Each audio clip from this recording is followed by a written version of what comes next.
दोस्तों, मैं अनिल जोधपुर से आज आपको कहानी सुनाऊंगा। गांव की लड़की चुड़ैल कैसे बन गई। पुराने समय की बात है। पालमपुर नाम का एक गांव था।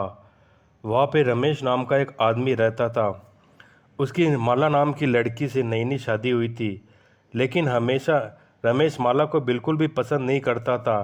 ऐसे ही कुछ वर्ष बीत जाते हैं। इन्हीं सालों में माला एक बेटे को जन्म देती है। माला को लगता था कि बच्चे आने से रमेश बदल जाएगा, लेकिन ऐसा कुछ नहीं होता।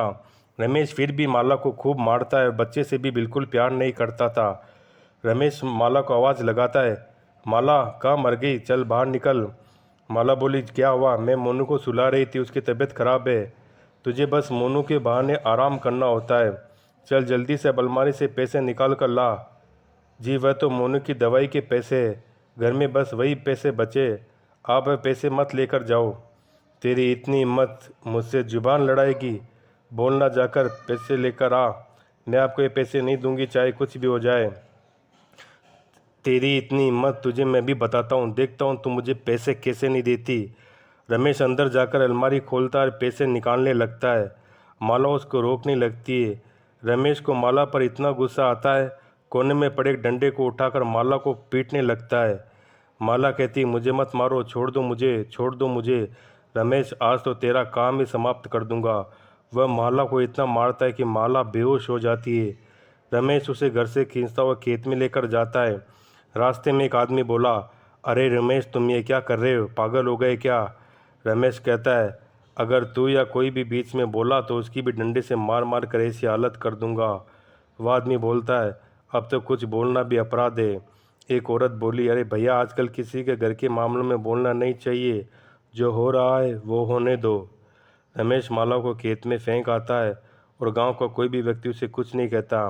रमेश अपने बच्चे को उठाकर माला के पास में छोड़ने छोड़ने जाता है तो माला के शरीर पर बहुत चोट लगी होती है।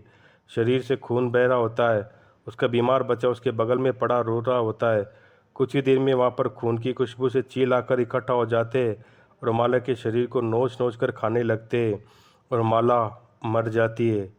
रमेश को अपने बीवी और बच्चे के मरने का कोई दुख नहीं होता। कुछ समय बाद वह दूसरी शादी कर लेता है। एक दिन कुछ लोग जब खेतों में काम कर रहे होते हैं तो एक औरत अपने पति से बोलती है, मैंने पिंकू को पेड़ के नीचे लिटा दिया है, आप उसका ध्यान रखना। मैं इसी अभी पालक काट कर आती हूँ। वह कहता है, ठीक है। लक्ष्मी पालक काटने में लग जाती है। रामलाल पानी पीने के लिए पास में चला जाता है। उसका बेटा टिंकू उठकर बैठ जाता है और मिट्टी में खेलने लगता है। तभी एक औरत उसके पास आ जाती है। तभी लक्ष्मी बोलती है, ये औरत कहाँ से आ गई? और ये अपने पति को बोलती है, जल्दी को टिंकू को इससे दूर करो। तभी रामलाल और उस औरत से अपने बेटे को छीनने लगता है। तभी वो औरत चुड़ैल के रूप में बदल जाती है और लक्ष्मी और रामलाल चुड़ैल देखकर बहुत डर डर जाते हैं। तभी लक्ष्मी बोली, भगवान यह क्या है? वह बोलती है, आप जल्दी से टिंकू को लेकर यहाँ से चले जाओ। रामलाल बोला, मैं भी कुछ करता हूँ, तुम थोड़ा शांत रहो। बस तभी वह चुड़ैल बोली, मैं इसको उठाकर अपने साथ लेकर जा रही हूँ। लक्ष्मी, अरे नहीं, ऐसा मत करो, मेरे बच्चे को मत लेकर जाओ। लक्ष्मी चिल्लाती हुई रामलाल देखता रह जाता है और चुड़ैल टिंकू को अपने साथ ले जाती है। लक्ष्मी और रामलाल चुड़ैल के पीछे पीछे भागने लगते हैं। हाय मेरा बच्चा, चुड़ैल मेरा बच्चा ले गई। अरे कोई तो बचाओ मेरे बच्चे को, कोई तो बचाओ मेरे बच्चे को। रामलाल कहता, कोई तो फिर टिंकू को बचाओ, पता नहीं वह चुड़ैल क्या करेगी मेरे बच्चे के साथ। गांव वाले चुड़ैल को देखते उनको अपनी आंखों पर विश्वास नहीं होता। गांव वाले बोले, ये क्या चीज़ है, इतनी बड़ी चुड़ैल?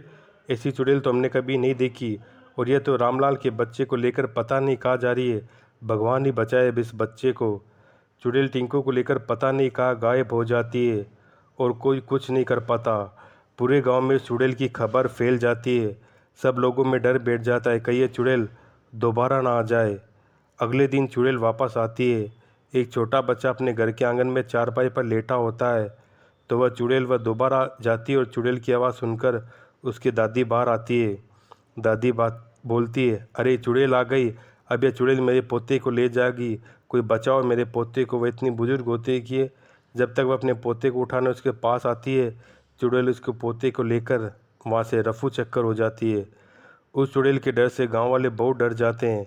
उनके मन में इतना डर बैठ जाता है कि वह अपने बच्चों को घर से बाहर निकालना ही बंद कर देते हैं। एक दिन रमेश अपनी दूसरी बीवी से उस चुड़ैल के बारे में बात कर रहा होता है। अरे पुष्पा, क्या यह बात सच है? गांव में कोई चुड़ैल बच्चों को उठा उठा कर लेकर जा रही है? पुष्पा, जी बिल्कुल सच है। न जाने भूत चुड़ैल कितने बच्चों को गांव से उठाकर ले जा चुकी है। हमारा बच्चा भी बस अभी 4 महीने का हुआ है। मुझे तो डर लग रहा है कि मेरे बच्चे को उस चुड़ैल की नज़र से कैसे बचाऊं। वैसे भी मैंने सुना है कि उस चुड़ैल की नज़र बहुत तेज है।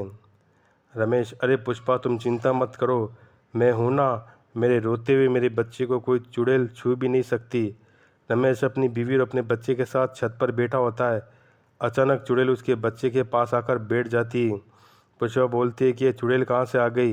ये चुड़ैल इस बच्चों को अपने पास ले लेती है। पुष्पा बोलती है, छोड़ दे मेरे बच्चों को, जाने दो हमें। चुड़ैल, इस बच्चे का ही तो हम सबसे ज़्यादा इंतज़ार था मुझे। ये मेरे बच्चे को लेकर कहाँ जा रही है? रमेश, छोड़ दे मेरे बच्चे को, भगवान के लिए छोड़ दे इस बच्चे को। चुड़ैल, इतना दुख तुम्हारे दूसरे बच्चे पर तुझे कभी तरस नहीं आया? चुड़ैल उस बच्चे को लेकर वहाँ से चली जाती है। रमेश और पुष्पा रोते चिल्लाते रह जाते। रमेश बोलता है, चाहे कुछ भी हो जाए, मैं अपने बच्चे को कहीं से भी ढूंढ कर लाऊंगा। रमेश साले गांव वालों को इकट्ठा कर लेता और कहता है, हमें चुड़ैल को पकड़ना ही होगा। आखिर कब तक हमारे बच्चों को ऐसे ही घर में छुपा कर रखेंगे? गाँव वाले, हम कर भी क्या सकते हैं? रमेश, हमें एक बहुत बड़ा जाल बिछाना होगा जिससे कि हम उस चुड़ैल को पकड़ सके। गांव वाले रमेश से सहमत होते हैं। वह एक जाल बिछा देते हैं। उसके बाद अपने बच्चे को बाहर खेलने के लिए छोड़ देते हैं। शाम को जब वह चुड़ैल आती है, गांव वाले चुड़ैल को एक अभिमंत्रित जाल में पकड़ लेते हैं। चुड़ैल, छोड़ दो मुझे, जाने दो मुझे। रमेश, तुम्हें ऐसे कैसे छोड़ दे? तुमने हमारे बच्चों के साथ क्या क्या किया, सब सच सच में बताओ। चुड़ैल, जो तुमने मेरे और मेरे बच्चे के साथ किया वही मैंने तुम्हारे बच्चों के साथ। रमेश, मैंने क्या किया तुम्हारे बच्चे के साथ? चुड़ैल, याद कर तूने क्या किया था मेरे साथ और मेरे बच्चे के साथ। हमें मरता हुआ छोड़ दिया। चील हमें नोच नोच कर खा गए। रमेश, क्या तुम मेरी पहली पत्नी माला हो? हाँ, मैं माला हूँ, जो मरने के बाद चुड़ैल में बदल गई। उसके बाद तुमसे उन गाँव वालों से बदला लेने आई हूँ, क्योंकि किसी ने मेरे और मेरे बच्चे को बचाने का प्रयास नहीं किया। रमेश कहता है, मुझे माफ़ कर दो। माना, मैं तुम्हारा कातिल हूँ, तुम मेरी जान ले लो, मुझे माफ़ कर दो। मैं तुम्हें मेरे बच्चे को मार डाल दिया, मैं कितना बुरा हूँ। गांव वाला, माला, हमें माफ़ कर दो, हमसे बहुत बड़ी गलती होगी, हम सभी की वजह से तुम और तुम्हारे बच्चे मर गए। चुड़ैल, मेरा बच्चा आज भी जिंदा है, मेरा मोनू जिंदा है। रमेश और गांव वाले कुछ चुड़ैल के साथ एक जगह जाते।